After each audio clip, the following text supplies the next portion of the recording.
Doomsday 3. Yeah, we had Doomsday 1.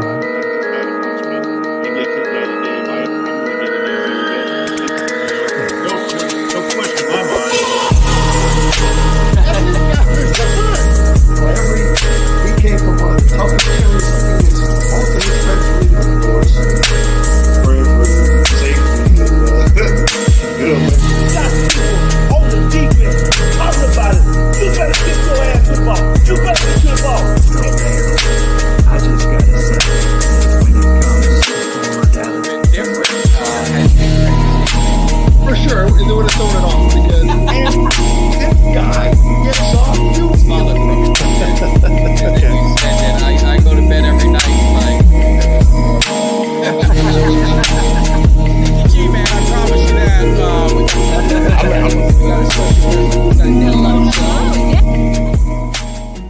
What is up, Cowboys Nation? Your boy Mike Tag here, Kelly K9. We doing it right. As you can see, I must be getting older because I can't see the screen anymore, and I haven't been able to read the comments, so then I feel bad. So I've got the reading glasses on, but are you there yet, Kelly, or no? Yeah, I got glasses. I'm just too stubborn to wear them, so I got to lean forward like this. That's why you see me lean forward. I sit back sometimes and talk, but every once in a while I see a comment pop up. I got to lean forward. If you see me lean forward, that just means that I'm reading. That means you're very interested in what's going on, but we're interested in you guys hanging out with us. We're more interested if you guys are just checking the cave out. You kind of stumbled upon us on Twitter, on YouTube, on Instagram, Facebook, whatever it is, man. Go over to YouTube and hit that subscribe, hit the like, and make sure you spread the word with Cowboys Nation, man. We are growing this channel. We're having a great time. If you're new, we got a bunch of interviews we did last season. As soon as the combine and everything starts to calm down, we're gonna get some more people on here, have some fun, maybe talk to some draft prospects, talk to some former players. I'm gonna be hanging with Eugene Lockhart's getting inducted into the Texas Black Athlete Hall of Fame.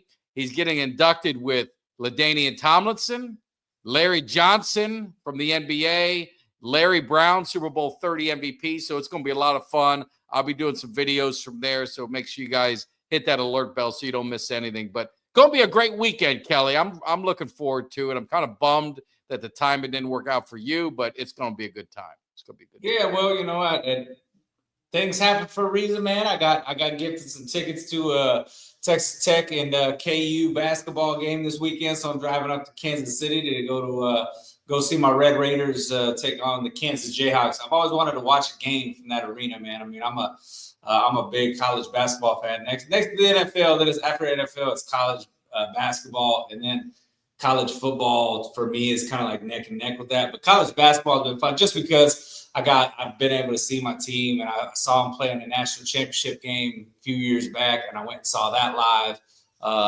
So I'm a big Texas Tech basketball fan. So to be able to go into an arena like Kansas, which is one of the most famous, one of the more famous arenas around college basketball, it's going to be pretty cool, man. So I'm excited to go to the Allen Fieldhouse on Saturday and represent for my Texas Tech Red Raiders on Saturday. Well, educate me because I follow college basketball. I don't really get into it to March Madness. How's Texas Tech? I see you fighting with people on Twitter, so they must be. I think they're doing good because you must be pissing people off. But are they getting into the conference games now to kind of get things figured out for March Madness? Oh, they're almost at the end of conference games. The conference tournament is in week and a half, I believe. 2 week and a half to the conference. 2 weeks. They got 3 more games left. Right now, Tech is second in the Big 12, and they're ranked number 10 nationally, so they're doing pretty good. Nice. Having a good season. Yeah. My Canes kind of fell off. We had a couple years where we were interesting, and that just hadn't worked out. We lost our coach and all this other stuff. But what's up, Jeff? Happy birthday. I think Jeff's birthday's today, if my memory's right. Rick, Steve, it's obviously Cuts, all that, man. Appreciate you guys coming in and everyone's starting to stroll in to the cave. It's going to be a good time. But I love March Madness. I was in, I think I mentioned it also last week. I had my 22nd wedding anniversary. Had a great time. Went to the Hard Rock in Tampa.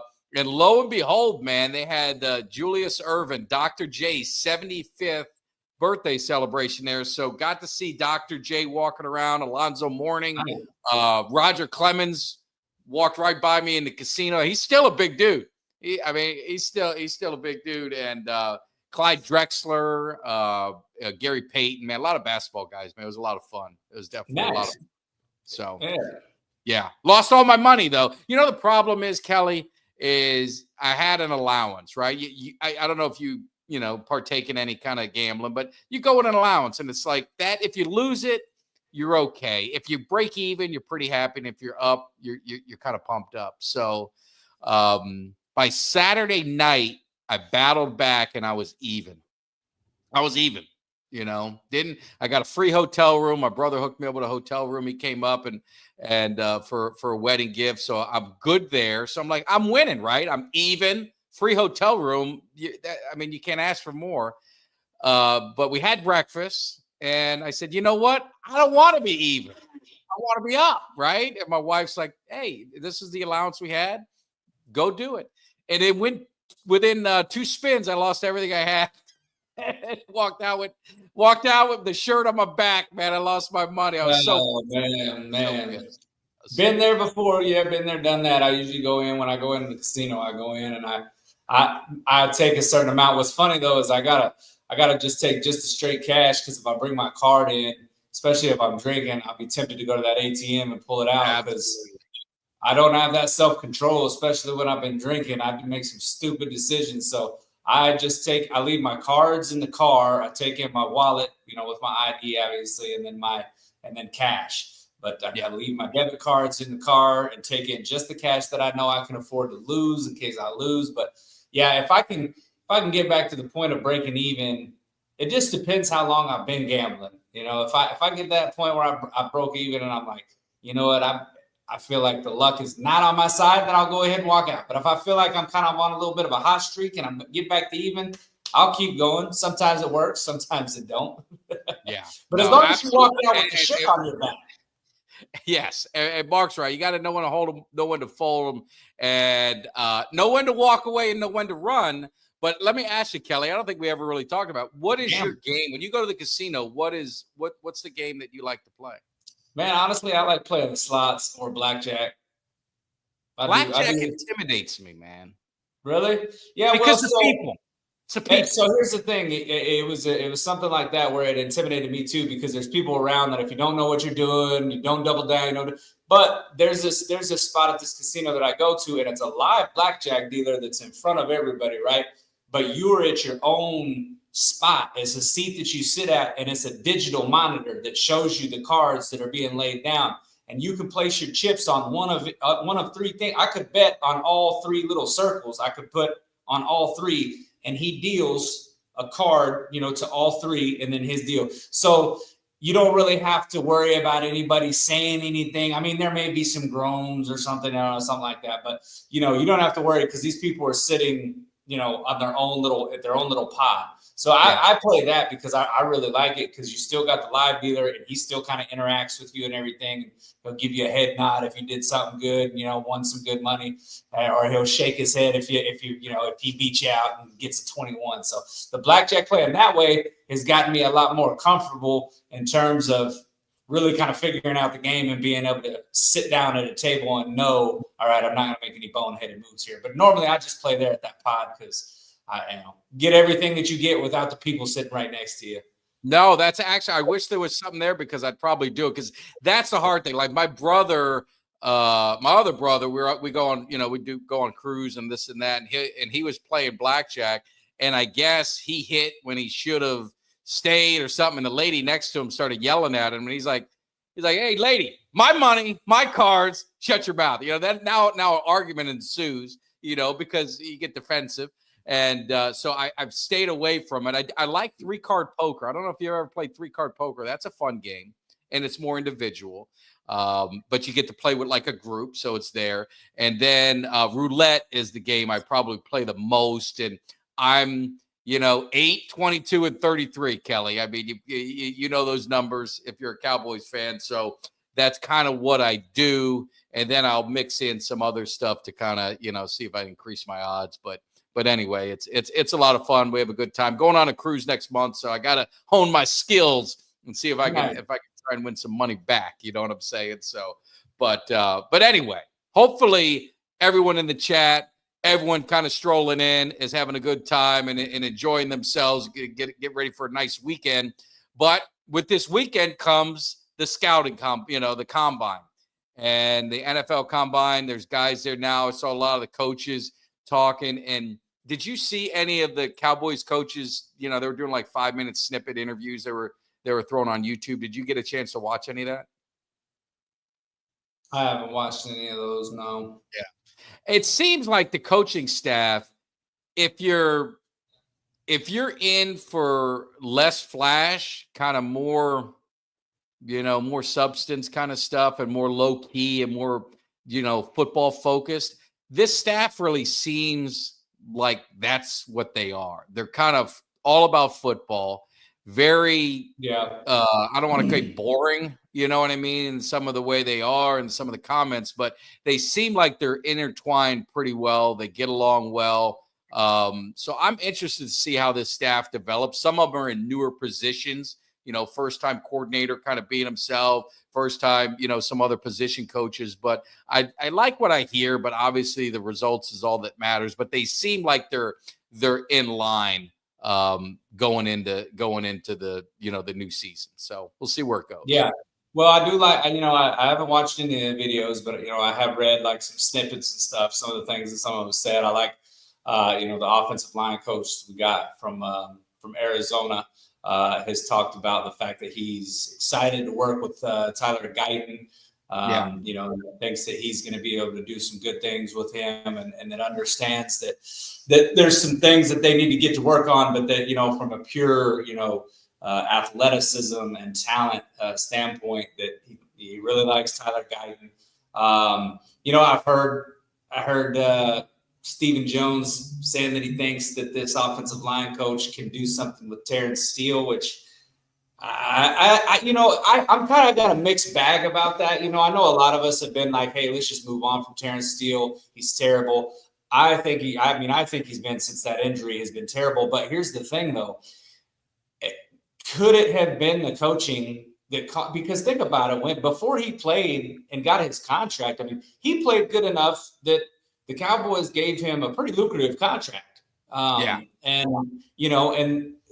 the offensive line coach did change from the time that he was playing really well to the time that they decided to give him the contract. Then he had the injury, then he came back.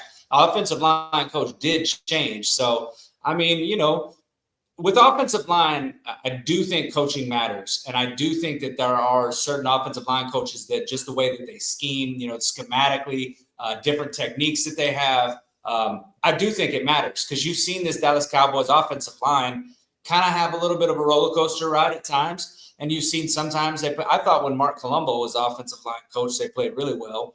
And then, and I thought they kind of had a little bit of a fall off. And then, and then this last guy, Solari, I hated him. I didn't like the hire at the time, and I hated it the whole time. And I thought our offensive line struggled. I thought they started putting it together towards the end of the year, but I just think a lot of that was coaching. So I'm excited. I think this guy's going to be able to do some things. Now, will he be able to turn Steele around? I don't know, but, encouraging, I guess encouraging to hear the coach be excited to work with what he's got.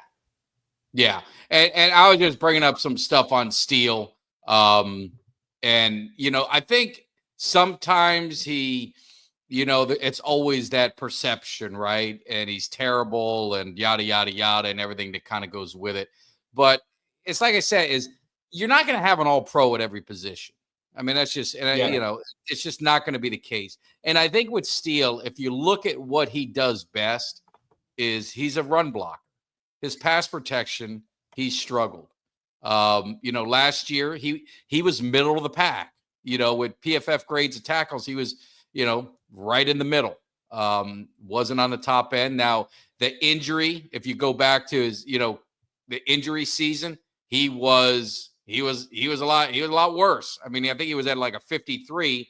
His best year where he got his contract, he was at a 73. So overall, or 78 or something like that. So he was a little bit higher than he was, but he's not terrible. He's just not he's not an all-pro.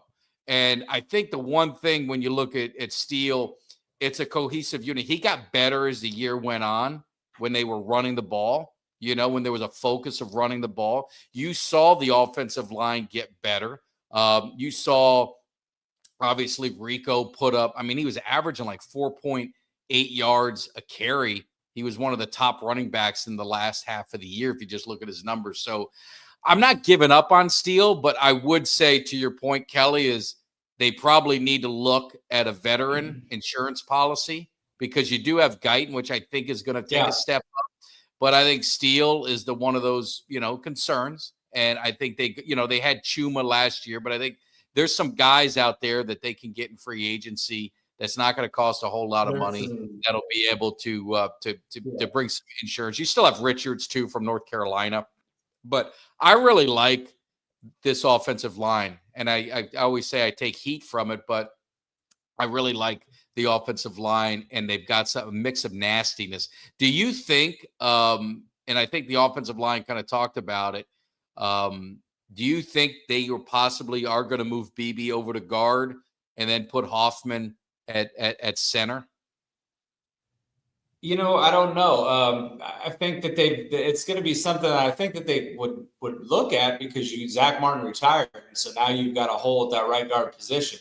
And Hoffman is obviously he's played pretty well when they put him in at center. He's played well, and he's got a bit of that nasty in him.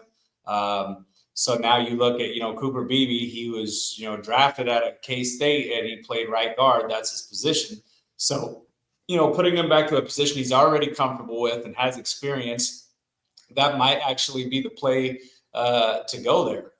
Just because, depending on what they do in free agency, there's a list of, there's quite a few offensive linemen and some actually pretty good offensive linemen that are out there. Some right guards, the guys that play right guard. There's also a few tackles out there. So there's some ways that the Cowboys could go. They could address that guard position with a veteran and decide to keep BB in at center, or they could decide that, hey, let's invest this in a right tackle for Steele, and then, move, BB over to guard. My preference, I know that BB showed that he was good at center, but he was drafted because of his talents and what he was able to do at K-State as a right guard. I would put him back to that position. You've got to avoid Zach Martin, and I think that Cooper Beebe, not to say, I don't know that trying to say that he could be a Zach Martin, that's tall shoes to fill. Let's just say that right now. First ballot Hall of Famer. And by the way, congrats to Zach Martin on one hell of a career, man. Probably one of the best offensive linemen. Definitely, top 2 or 3 that has come through this Dallas Cowboys organization. The fact that he had more all-pro selections than he did holding penalties in his career, it just speaks volumes about the guy. Amazing. Was. Just one of the best guards that has come through this organization ever. First ballot Hall of Famer, no doubt. But I'd like to see Cooper Beebe at right guard, and it's good. It'll be interesting to see, like I said, what we do in free agency, and then and also through the draft. Yeah, and looking at Steele, and the cap hit. His cap number right now is $18 million. So you look at it, that's a big number. Are you getting value for that? You can cut him, post June and save $14 million and then have $4 million in dead money. So I see the part if you say, hey, we want to move on and we can save some money. We can go get another guy. So I'm not going to kill the Cowboys if they move on from them, but it's just one of those things is you better have an answer. And I don't want to see the shit that we saw last year where you let guys go and then you're not replacing them with anybody. That's the biggest problem. But, looking at the cap and you look at Dak and you look at CD and, you look at Diggs and, some of the cap number that they have, you got to believe they're going to restructure Prescott. They're going to restructure CD. Their contracts are kind of set up that way. Get Parsons done. I mean, he's a cap hit of $24 million. So if you get him done, you could probably end up bringing that down. So that the Cowboys really don't have any excuses for not being, I'm not going to call it selectively aggressive. That, you know, I hate these little buzzwords they love to use to sell T-shirts and hats, whatever the hell they want to get media attention. And it's all over the media. So give them credit. They know what the hell they're doing because they're getting all that. But I think be very smart and be very calculated and address the areas that you needed free agency. And to me, it's getting some good veterans, some of them with some championship experience. You got a couple guys from Kansas City that are out there. I dare say there's a couple guys from Philadelphia out there. Bring in some guys to help build the culture of winning. You know, don't put all the pressure on this draft class to continue to carry the load. You have got to mix in the free agents, and I mean, there's no excuse. That's what I was saying. I said something about that the other day. I said, you know, it's, you know, the reason why I feel like a lot of fans right now are on edge and nervous is because of the free agency we saw last year. And we all know and understand that if we see another free agency period like we did last year, this team is going to continue to go down in terms of the overall talent and the production on the field, because you just can't continue to ignore free agency and hope that you can fill the holes that we have, the numerous holes that we have on just the draft alone. Because, you know, in the draft, typically you're lucky if you're getting 3 guys that are going to be, you know, out of the ones that you draft that are going to be significant starters in year 1. I mean, if you've got 3 guys out of the 7 rounds that you get, you know, typically you're getting, you know, maybe anywhere from 7 to, you know, depending on how many picks you have, you're getting anywhere from 7 to 9 picks, you know, depending on compensation picks. But, you know, you're lucky if you get about 3 of those guys to play significant minutes and be starters. And, you know, you're usually your first round guy is going to be the guy you're looking at to be your impact guy to come in and be a playmaker. You might get a guy in your second round, hopefully in most cases. But the thing is, you know, look, we've got holes at the linebacker position. You know, we've got holes. You know, Kendricks was only a 1-year deal. I looked that up the last time we were talking. I wasn't 100% sure on that. He was just a 1-year deal. So Kendricks may or may not be back. He's a free agent now. You've got Overshown that's injured right now. You've got Leafau. And, you know, I mean, that's about it in the linebacker position. So you're kind of needing some help there at linebacker position.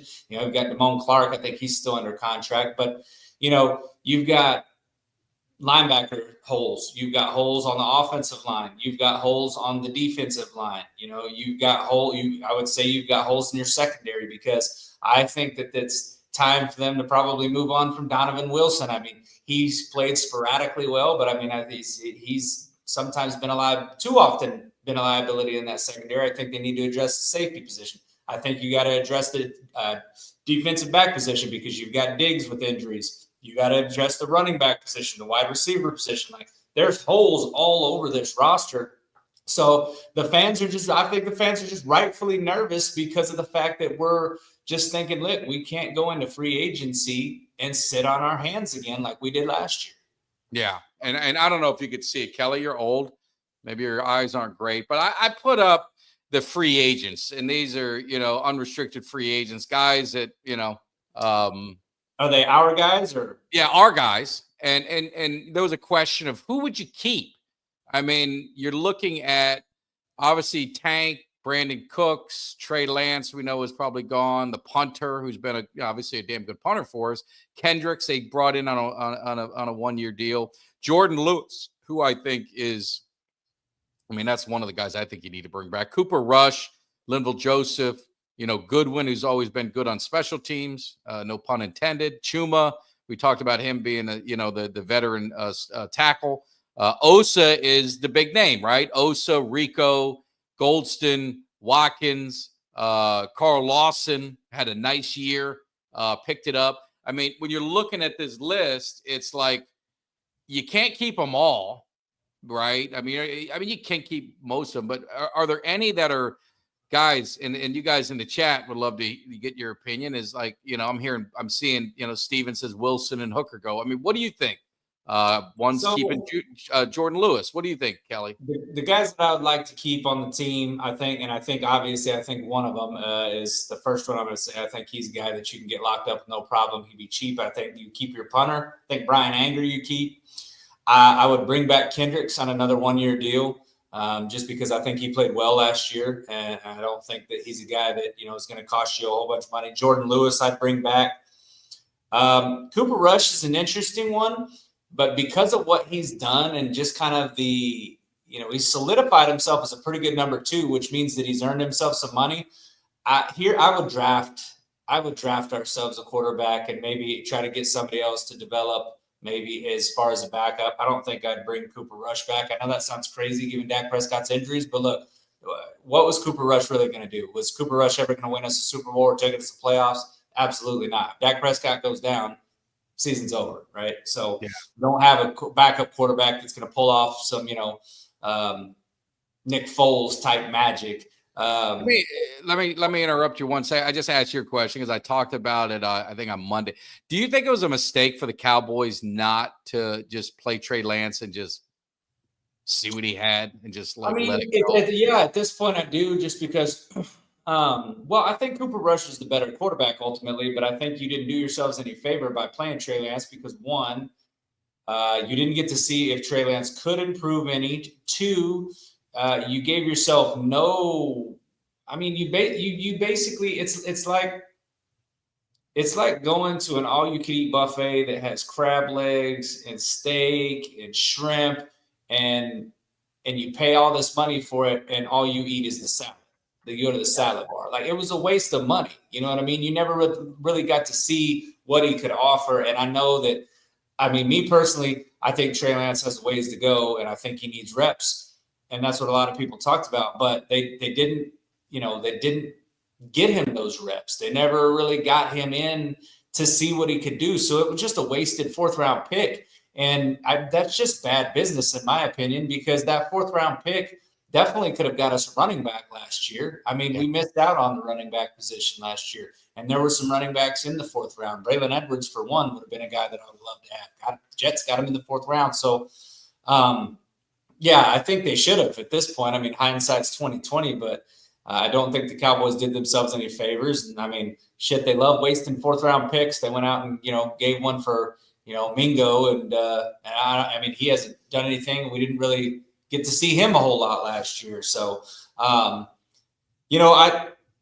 wouldn't mind as far as guys go. I don't know. I think Golston, I thought he played pretty well last year. Chauncey Golston, I don't think he'd be very expensive. Kevontae Turpin is a guy that I'm definitely bringing back. Yeah, I think he's restricted, so I think he's a restricted free agent. So I think they get last right over. Yes, he's a restricted free agent. Now, an interesting one is, obviously everybody's talking about Osa. That's the one I was going to ask you. The money and the value. What say you, Kelly? Because I'm getting mixed signals. 808, I think 808 Cowboy. Let's see what some of them said, because it was he's not paying him. He's not paying him that money. Others would bring him back for a decent number, but not over 20. So getting kind of mixed views on that. The thing with Osa is I think that he has probably outplayed his contract in Dallas. And what I think you can do is I think that you could go out and you could get 2 veterans out there in free agency for the price that you would pay for one in Osa.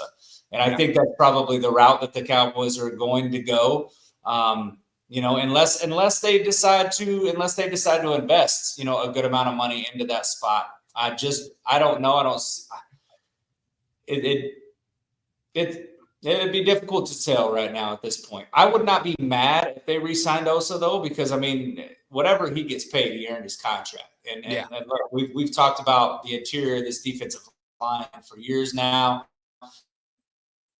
And now you've got a guy that's really come in there and kind of proven himself that he can be a force in the middle of that D line. And now it's time to pay him. And it's like, well, how much do you value that position? Are you going to let him go, or are you going to go bargain shopping, or are you going to go ahead and pay the man his money and try to go out and maybe add another piece along with him in that interior defensive line, because there's a lot of free agents out there that you could do that with. Maybe a tier 2, tier 3 guy to pair up with him. And it's just, I don't know what they're going to do, but I wouldn't be against it, because I think that Osa is, I do think he's a force in the middle of that defensive line. And I do think that we've struggled in that area for a long time, and we might have found something there. It just depends on how much he's asking for. Obviously, you can't, you can't have every position the highest paid. No, you can't. Absolutely. And people talk about franchise tagging him. I think the franchise tag's somewhere around $24 million for 1 year. So, I mean, do you want to pay that kind of tag for a guy for a 1 year thing if you don't think that you can extend him? But yeah, so it'll be very interesting to see what they do there. I would not be against it one way or another, though. Yeah, we got some questions, so we're going to zip through some of your questions because I think they're good. I will tell you this, Ronnie, my opinion. If they don't address the wide receiver position because of the Mingo trade, you guys see me bust through the door. I'm going to kick that some bitch in, and it's not going to be a nice kick in. I'm going to smash that door and throw it against my wall. They had better address the wide receiver position. I don't think they're going to do it in free agency, and it really doesn't make a lot of sense to do it in free agency because we need a 1A. We need a guy opposite CD to take some pressure off. We need playmakers. I mean, he's our only really true playmaker on the offense right now. And to pay, Higgins that kind of money, it just doesn't make sense when the wide receivers in this draft, especially, are top heavy. I mean, they've got some playmaking ability, and I'm going to be pissed if they don't draft a receiver in the first couple rounds. I'll go ape shit. Well, I will say this, some good, I would say some good news for the Cowboys is that the wide receiver, Ted McMillan from Arizona, there's been talks of him falling out of the top 10. They said his draft stock is falling for whatever reason. Not only him, there's been a lot of Cowboys content creators, even including myself, that have mocked the Cowboys drafting Luther Burden at wide receiver in the first round. And there's talks about him actually falling out of the first round and going into the second round. So, something like that would be interesting to see. I mean, I'd prefer the Cowboys just take one in the first round and grab McMillan. If he falls to the Cowboys at 12,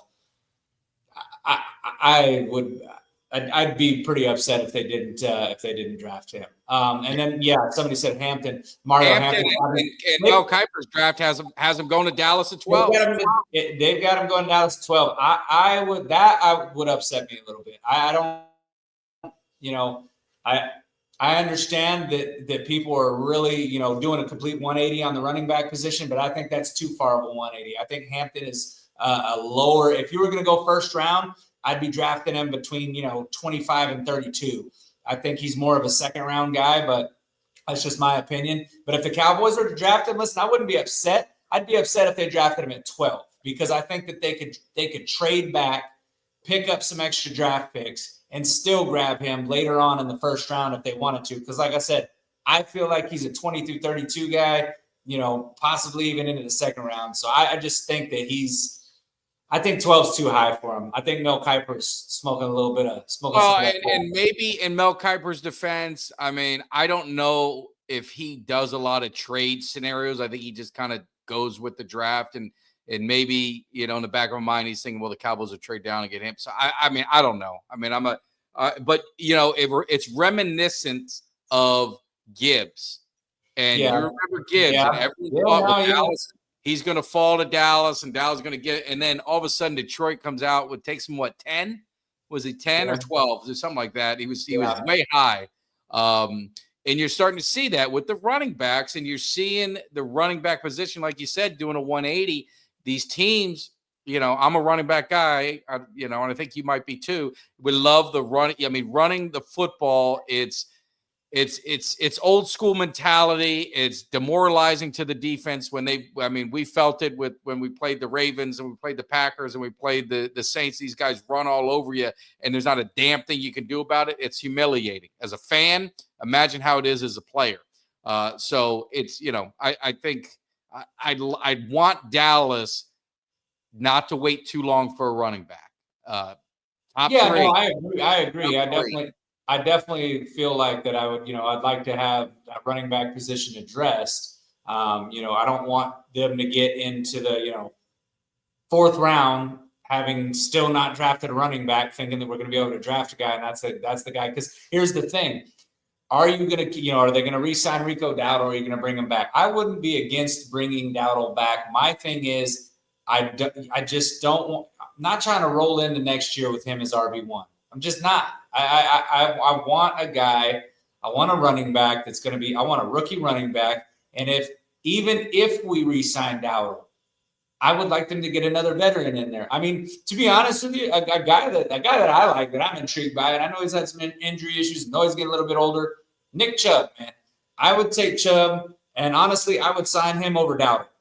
And then I would pair him up with a rookie, just because I like what he brings to the table more than I do Rico Dowdle. And I mean, that's what I personally would do. But if you can get Hampton in the second round, I'd be all for grabbing him in the second round. I just don't think I'm grabbing him at 12. Yeah. I mean, if you're looking, we're going through the running backs, obviously Hampton, Scadaboo, Sampson out of Tennessee, Caleb Johnson. I like the Ohio State guys. Those are guys that won some national championship. You bring in a guy with some national championship experience, runs hard. Devin Neal is another one.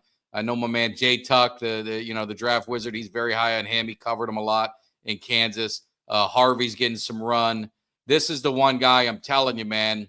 Damian Martinez. I know I'm biased. I know this, but 6 foot 232. Pick this guy up. Even if you drafted a running back, if he's there later, if he happens to fall, wondering how the running backs go, that's a guy that can be a playmaker. This other guy, again, might be biased. SMU. Bashard Smith, he was actually a receiver at Miami, did some running back as well, but he's one of those versatile guys that you might be able to use all over the place if you can get him late. And, Mullings from Michigan, 6'2", 233. And I'm just working the way down to get to your guy that I know you're high on, and you watch him play probably more than others, is Taj Brooks and what he could bring. So, to your point is these running backs, there's depth in this draft of running back, probably more than in the past, several years. Yeah, no, there is. And, I think that you can, here's the thing. I wouldn't even be against the Cowboys double dipping at the running back position in the draft and getting two of them, picking one up, even if they picked up, even if they drafted Genty in the 12, if they go with him at pick number 12, grabbing another running back in the 4th or the 5th, or if they went Hampton in the 2nd, again, wouldn't be against them going back and getting another running back in the 4th or the 5th, just because of the amount of depth that this running back position's got. And I really like this running back class. It's going to be a fun class to watch, regardless of where these guys go, man. But a lot of good running backs to be had. I feel the reason why I feel like the wide receiver position is something that I want to focus on, that I'd love to go. That's where I'd like to go in the first round, is because I just don't know you're getting a playmaking. I don't know that you're getting a guy that's going to, day one come in and be that stud on the opposite side of CeeDee Lamb if you're not getting a guy in the first round. I mean, even if you maybe traded back a little bit, and got a guy I don't know how to say his name. Where's your stopping point, Kelly? You got McMillan, you got Burden, Ibuka from Ohio State. You're getting into Golden. Well, I like Ibuka from Ohio State. I think he's a guy that you could trade back from, though. I don't think you get him at 12. I think he's a trade back guy. I think you could trade back and snag him in one of the later rounds. Further down. Does Golden excite you? Does Restrepo, Beck? They do. I think those guys got potential. I just don't know that they're going to be what we want out of a wide receiver 2 this year. I think they're going to be guys that might take a little bit longer to come along. I don't know that those are guys. I feel like absolute studs. But there are some guys that right there. This guy, Jaden Higgins, State. Which one were you talking about? Royals. Yeah. Royals. Him and then Jack Besh from TCU. He's another wide receiver that I like. Golden is a guy that I like. So there's some wide receivers that I think would be pretty good. The one too is Kelly. This Jaden Higgins. I watched him at Iowa State. I think he was one of the receivers who played in the bowl game, if my memory is right. Jump ball. They were like the top in college. Him and the other guy, 6'4", 215. And when you think about what the Cowboys need, CD is your guy, right? He's going to be your game breaker and this and that. But you don't have, and again, I'm gonna be a '90s guy. You don't have that Alvin Harper, the guy that can jump real high and it gets those jump balls, those 50-50 balls that can go, stretch the field a little bit. That would be something that would be intriguing for the Cowboys. Now, I don't think he's the top guy. To your point is, for a game breaker, I mean, you're looking at the top three receivers, and there's going to be a little bit of a drop off there, So it's just and you know what? It's not to say that some of these guys that get drafted a little bit later might not develop into eventual studs. You know what I'm saying? It's not to say that you couldn't grab a guy in the second round. It's just some of these guys, obviously there is a talent. There's a difference in the talent level, but with coaching and development, you can bring these guys and, you could get a guy in the second round. You could maybe even draft a guy in the third round, that ends up being a guy who's, a solid, productive number 2. What I'm looking for at number 12 though is basically a number 1. And I think that's what a lot of us are talking about. And that's the difference. We're talking about, we want to pair a number 1 wide receiver next to CeeDee Lamb, a number 1, and have 2 number 1s. That's your ideal scenario. That's what a lot of teams want to try to do. And obviously, most teams can't do that because you cannot afford to pay 2 number 1s, which is why you want to draft one and hope that you get a guy that can come in day one, compete. He's a number 1. You pair him up with CeeDee Lamb. You get 4 years. You get the next 4 years of high-level production at those 2 wide receiver spots, your number 1 and your number 2. And that's kind of what we would all love to see, I think, as Cowboys, because Dak, they invested a lot of money in him, so you need to put weapons around him. And, what better way to do that than to give him a guy that you can throw to on the other side of the field that's going to be a dependable guy, to take some of that pressure off CD, who's seeing constant double teams. Yeah. Am I the one, because this name always gets talked about, am I the one that's kind of over bringing people back, like bring Cooper back? I mean, let it go, or I don't know. I see it all the time. I'll bring this guy back, and it's like, I'd rather some fresh faces, man. Yeah, and here's my thing. I don't, I'm not saying I'm not. And I loved Cooper when he was here. It's nothing against him. I'm not saying that I'm gonna campaign for him or anything, but I mean, if they brought Amari Cooper back on a team friendly deal, I'm not trying to pay Amari Cooper a ton of money, and I don't think he would get a lot of money just because he's getting up there in age and everything. So, and it's not like he had he didn't have a great season this year. He really didn't. I mean, he did okay, but I mean, I don't think that I don't think the Bills are going to be running to the bank to try to pay him. And he was on their squad, so I wouldn't mind having him back. But that, even if we re-signed Amari Cooper, that's not going to stop me from drafting a wide receiver in the first round. That's what I'm saying. Don't sell me not drafting a receiver and bring Amari Cooper back and expect me to be like do backflips in the backyard. You know what I'm saying? Yeah. Like, he's okay. He's solid, but he's not. Look, if you could pair him up with CeeDee Lamb and a rookie wide receiver that you draft at number 12, I'm talking. That'd be a hell of a lineup right there for Dak. I mean, you want to put some pop in your offense, go and get Amari Cooper back, and then add yourself a stud wide receiver at that number 12 pick right there, and watch this Cowboys team roll out and put up 40, 50 points a game. So, I wouldn't mind seeing that, but I'm not going to say. This is what I want to say, Kelly, because I know everywhere he's been. Does it make you wonder, like Michael Irvin, if you listen to his rant when him and T.O. went at it, he talked about it. Like, Michael Irvin played for 2 teams, one in college and one in pros, because they don't let guys like him get away. And I think about it, and Cooper was in obviously the Raiders, and then Dallas, and then it was the Browns, and then it was the Bills, and he's bounced around, and he's been solid. But don't forget, with the game on the line, I don't remember the game, but it still sticks in my head. He's on the sidelines on third down and not in the game when it mattered, and it was the game. Very important, whatever it was, might have been the 49ers or whatever it is. And I'm not dogging Amari Cooper, but he's no dog, for lack of no He's pun not intended. a dog. He's not a dog. He's nice, but I just need new energy and new blood. I don't need to retread. I don't want Zeke coming back. I don't want this guy coming back. Give us some new guys, man. Yeah. Well, the thing with Amari Cooper is that he disappeared.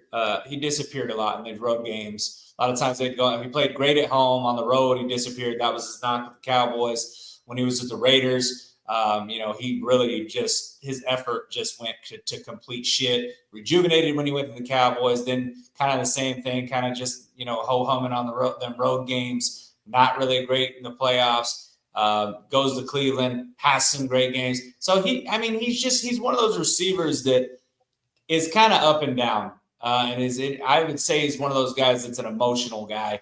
And again, that's not a knock on him, because he's still a solid receiver. I'm not trying to say that he's not, but he does have some flaws in his game that I think are mental type flaws. And I just, like you said, You want some dogs out there. You want some guys that are going to be out there and that are going to be, CeeDee Lamb proved to be that this last year. Yeah, going out. I got a ton of respect for CeeDee Lamb. On a bum shoulder, coming out there, giving it everything he had.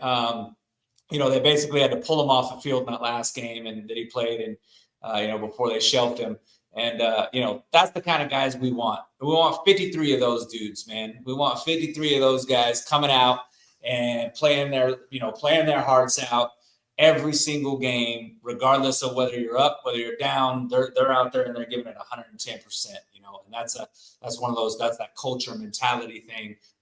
To bring. Jason Garrett used to get knocked a lot for saying, I want to bring in our kind of guys, but that's Schottenheimer should be looking at like, hey, what kind of guys do you want to build your team with?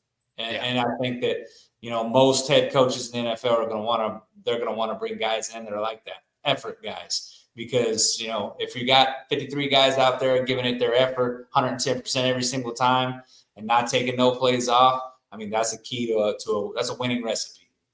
No, absolutely. What about Debo? The 49ers, I guess, are going to shop him and grant his request and, maybe cut him if it didn't work out or whatever happens. Is he a guy that would intrigue you as a veteran guy coming over?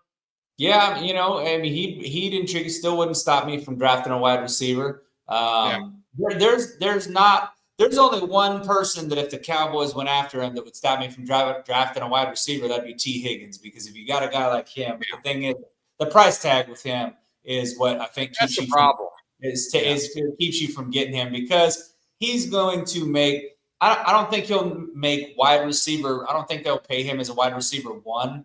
I think he's still going to be a wide receiver 2, but I think he's going to get top tier wide receiver 2 money. And I just don't think that the Cowboys really want to invest that. And again, if you don't have to, why would you? If you've got wide receivers on your draft board that you can get at 12, or if you want to get the guy from Ohio State, you feel like you could trade back, 16, pick 17, and still be able to pick him up, then why would you pay that money when you can invest that into other positions, like you said, if you've talked about the meat and potatoes, the offensive line, the defensive line, which are, in my opinion, those are the positions that you should get quality veterans in, and you should invest that kind of money in those positions, because that can really solidify the trenches, which is where we all know that's where you win. Yeah, and this is what happens in free agency, and this is why you always have to be careful. T. Higgins, probably exactly to your point, should probably stay, that tier below. But when you got the Patriots with 120 million plus cap space, you got the Raiders close to 100 million, you got the Commanders at 82 million, you got the Bears at 80 million, you got the Cardinals at 75 plus million. These teams can overspend. Yeah, You know, absolutely. and that's what happens in free agency. You get these guys, and that's why the salary goes up, because these guys can overspend and drive the market way up, and they'll overpay for a T. Higgins because they need a receiver, and Yeah. he's the one guy out there, and it's like, well, we're just going to pay what the market is. But like you said, Jamar Chase is. They've said it. He's getting $40 million. I mean, he's gonna eclipse $40 million this offseason with the Bengals. So that's the hard thing in free agency. It's to your point. You can't really compete on these top tier guys because you're competing against these teams that don't have a CD Lamb, a Dak Prescott, a Micah Parsons, and Diggs that, are making that elite kind of money already. These teams are trying to find them, and they're going to overpay, and that's what gets them in trouble. But hopefully the Cowboys are going to be aggressive and not, do nothing. Because if they do nothing, Kelly, I don't know what I'm going to do. They already got me. I have to pay my seat license the day before free agency. What do we do? I mean, what can you do? I mean, said that, I tweeted earlier this week. I said, look, man, I said, if the Dallas Cowboys don't do shit in this free agency period, and it looks like last year's free agency period, get ready for a long season because it's going to be ugly. So we might have to have a Cowboys Cave tailgate party on the road. Or maybe at a totally different game. Well, maybe we'll just go to college, man. We'll pick a college game and just do that, man. It's crazy. Just go represent a college. Go represent one of the college teams. We'll wear all our Cowboys stuff and just go to a college. We'll they'll be like, what the hell? This whole Cowboys group doing at a goddamn college game wearing all this Cowboys gear. Well, we're boycotting Jerry Jones, man. We don't want to go to the SMU game. We'll keep it neutral. We'll go to There you go. That was. Yeah. No, Carl, I appreciate it. It'll never happen in my lifetime. It's never going to be anything. Hey, look, we got you over here already. I mean, I know. I think you're a Cowboys fan, Carl. I mean, you got to go on our side. You're a fan of the Cave. You got your compadres over here that you chop it up with here in the chat every single week. Look, we pulled you over to our side. Absolutely. You're not going to pull us over to the other side. These, as they say these colors don't run, Carl. These colors don't run. This is a loyalty right here. This is a lifelong commitment to the Dallas Cowboys, regardless of what happens. Yeah. No, there was a question. I think it was about the Louisville quarterback. I apologize. I wanted to get to quarterbacks. Obviously. Did you see it? Right there. Where right there. Tailgate at my bar. Cut said tailgate at my bar. Oh yeah, we'll do that all day long. We got cuts stopping out of the bar. Now, what was it you were looking for in there? I think the quarterback from Louisville. Let me pull up the quarterbacks real quick. Let's pull them up because they're talking about quarterbacks. Obviously, we're not going to go. We're not going Cam Ward and Shador and all that stuff. But if you're looking for a developmental guy that's got a lot of upside, I mean.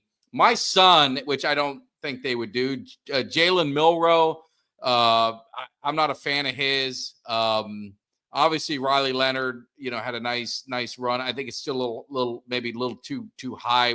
But then when you get in this area, to me, Jackson Dart, this would probably make you sick. Quinn Ewers, one of the guys I like, Kyle McCord. He was an Ohio State transfer, went to Syracuse. Played real well. Are there any quarterbacks that you're seeing that you're like, man, the Louisville kid that you're talking about, I know who that is because he's a former Texas Tech quarterback. Tyler Shuck is how you pronounce that name. I don't like him. I'm not a fan at all. When he was at Tech, man, I thought he was absolute shit. He transferred from Oregon, transferred to Tech, played a year at Tech. Did he play in 23 at Tech? He did. He played. Yeah, he was shitty there. Yeah, he was. He was not good at all. And no. If I'm getting a quarterback, I mean, Jackson Dart, I think is going to probably end up going pretty high. In fact, there's some people saying that he may end up getting into the first round, which is crazy because they've had him projected as a fifth round quarterback. But the thing is, you get a lot of these quarterbacks, and you've seen it. I mean, last year when we sat there and we live streamed the draft, none of us are thinking that JJ McCarthy is going in top 10. And what does he go? He was 9 or 10 to the Denver Broncos. So, or not to the Broncos, to the Minnesota Vikings. So Yeah. you see all these quarterbacks that got drafted way higher than what they were projected to be, and it was a bit of a shock. So you're going to get some of those quarterbacks that are going to have really good showings at their pro day, or when they have their pro day at their college, if they have it there. But you'll get some of these guys that are going to kind of rocket up the board or shoot up the board. And because the fact that teams are so quarterback needy and they've seen other teams do it, you've seen, a guy like even Drake May, gets drafted and with New England, comes right out and looks good day one. There's a lot more of these quarterbacks that are coming out because of the style of offenses they run in the college game. They're already starting to come out pro ready. So these guys are already, you're seeing them come in and be able to transition a lot easier than they used to back in the day, because, even back in the day, you'd get, your first overall pick and you might see that guy struggle in year one. He might have a decent year, but, you're going to see some struggles. You're going to see some bumps in the road. And now you're just seeing these guys come in and, Jaden Daniels, Drake May, Bo Nix. I mean, those guys all had great rookie seasons and didn't really struggle very much. They came in and picked these offenses up. They were able to read the defenses and play really well. Yeah. No, I think I agree 100%. Them being pro ready. The thing I'll say with my guy McCord from Syracuse, obviously he's got the NFL size, 6'3", 220. Definitely, handles that. But the one thing is his deep ball. And he had some big receivers. He had the tight end Gadsden, and he had some good big receivers. But he was, look at the big jump he had, 4,700 yards, 34 touchdowns, 12 interceptions. He played lights out against Miami, so maybe that's why he's stuck in my head. But he's a guy that I really like. I know Curtis Rourke. I don't know him as well. I don't watch that brand of football, but obviously, has some nice numbers. Deep grade's good. Overall passing's good. Intermediate. All his PFF grades are definitely nothing to sneeze at. I just don't know a lot about him. He's 6'5", 223, big kid, redshirt senior. So he's got some experience, 24 years old. It's going to be a project, right? Whatever. I think if the Cowboys are drafting a quarterback, they're not drafting one in the first round. So it's going to be one of these projects, one of these guys that you kind of build, let sit for a couple years. Dak's getting in his 30s right now, and he's coming off, 2 injuries over the last 3 years. You're going to have to start thinking about that. And the Cowboys, when's the last time they drafted a quarterback? I don't even know. Was it Dak Prescott was the last one that they drafted back in 2000. Before him, it was like Matt White or Mike White. They don't really draft quarterbacks very often, and they don't really draft them. They haven't drafted a first-round quarterback since Troy Aikman. So here's the thing, I've had some people say that, that they feel like this team is close enough to competing that they shouldn't draft a quarterback early. I disagree with that. I do. I know they invested a lot of money in Dak Prescott, so I feel like the philosophy should be that we're not going to draft a quarterback early. But I think if you're the Dallas Cowboys and there's a guy on the board that you think could be your next QB1, I don't think the fact that you just paid Dak Prescott money, I don't think that you let that affect it, because you can draft the guy now. You can sit him back there, let him sit back this year and develop behind Dak Prescott. And I believe it's next year, it's more feasible that you could move on from Dak Prescott after this season. So I'm of the theory that, look, if there's a quarterback that you got on your board that you think can be your guy, you take him. And if that's in the second round, take him. Test in the third round, take him. Like I don't really care. I think I would be a little upset if they did that in the first round, just obviously because I think that would be a signal that, hey, we're kind of, here's the white flag. We're not, But I'm not against them drafting a quarterback. If they decide that they got a guy that they want to get, that they think that they can sit back there and develop, go ahead. Yeah. No, we don't want Pickett. You guys can keep Pickett. But yeah, I'm like you. Like, show me where that has done teams wrong. I mean, you think Aaron Rodgers, Brett Favre, Jordan Love. Look at Jalen Hurts. They just signed Carson Wentz. I mean, there's teams that do that, and it doesn't kill them. I mean, it doesn't kill them. So if there's a guy in the second round, if Dart is there and they're really high on, then take him. Just better damn well take a running back at some point. Yeah, make sure you draft a goddamn running back. If you go into next year and Rico Dowdle's our running back one, I'm gonna fucking go down to AT&T Stadium with a pitchfork.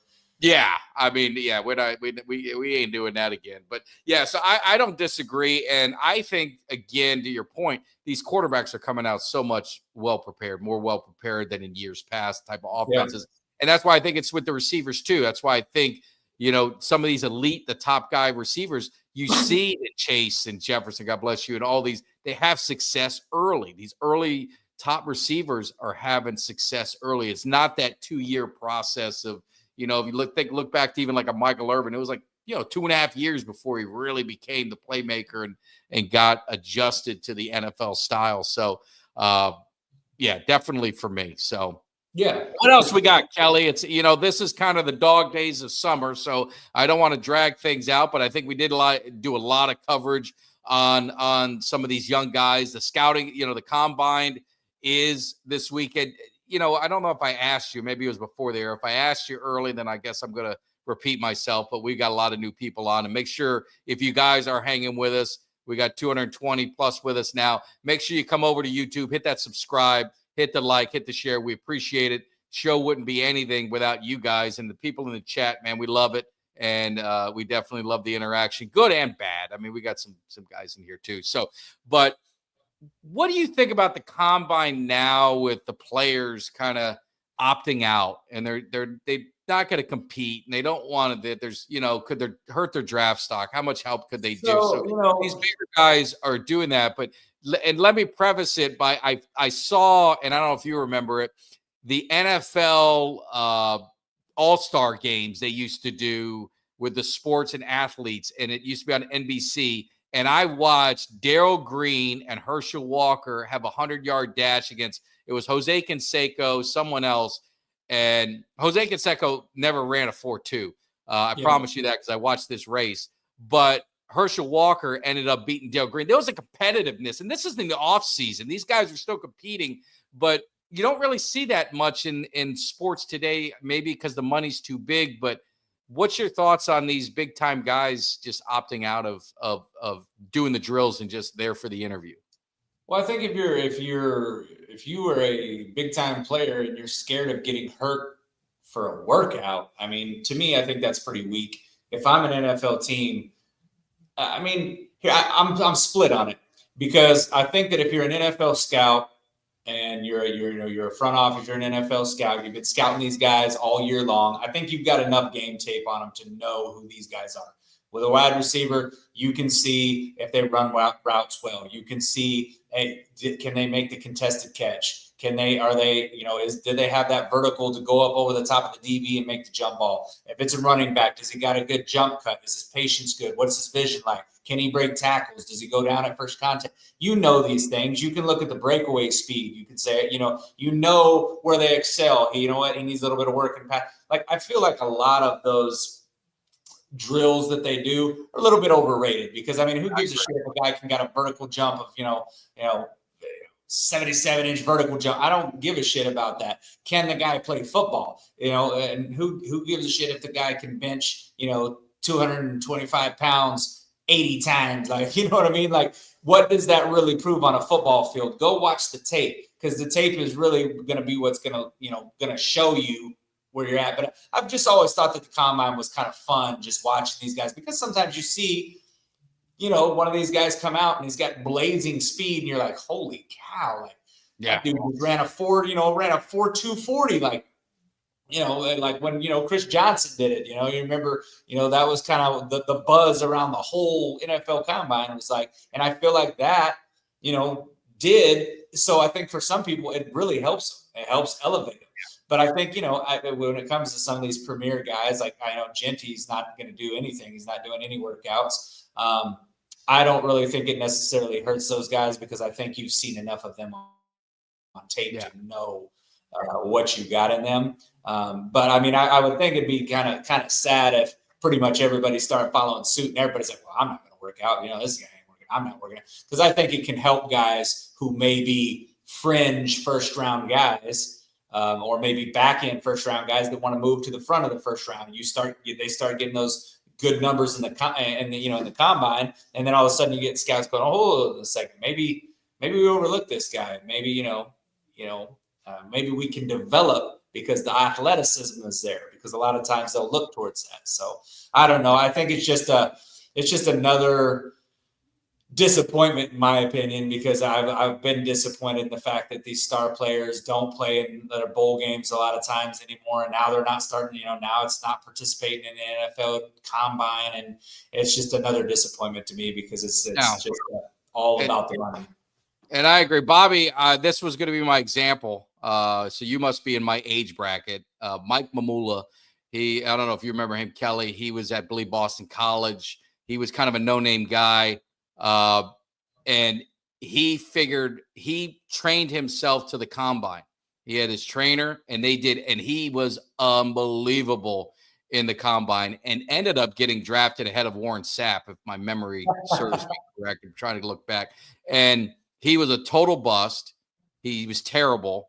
And it's to your point is look at the tape. It's the same thing. If the Raiders for years, Al Davis, speed, and they go draft these 4-2 guys running. Michael Irvin, go look at what he ran the 40 in. But he's a Hall of Fame receiver. He may play. Jerry Rice was in blazing, but Emmitt Smith, they said was too slow. I've seen him run 80-yard touchdown runs. Ain't no one catch him. You know what I mean? He was fat. There's football speed with pads on and vision and acceleration. And there's 40 time, and you're not. Yeah, I was right. Yeah, they did take him over Sapp because the fans were going absolutely berserk about it. I still remember the Eagle fan with the paint and all that, and they're all like screaming, and they were so pissed. That was actually one of my bright spots because I did not want to see Warren Sapp there. But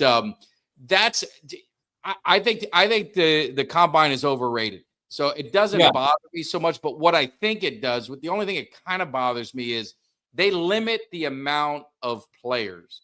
So I think when you do that, it takes a spot away from other guys that may be a fringe guy, maybe a guy at a small school that doesn't have, the visibility. So when you see him competing against some of these other guys that, from these bigger schools, you're like, hey, man, this guy can hang.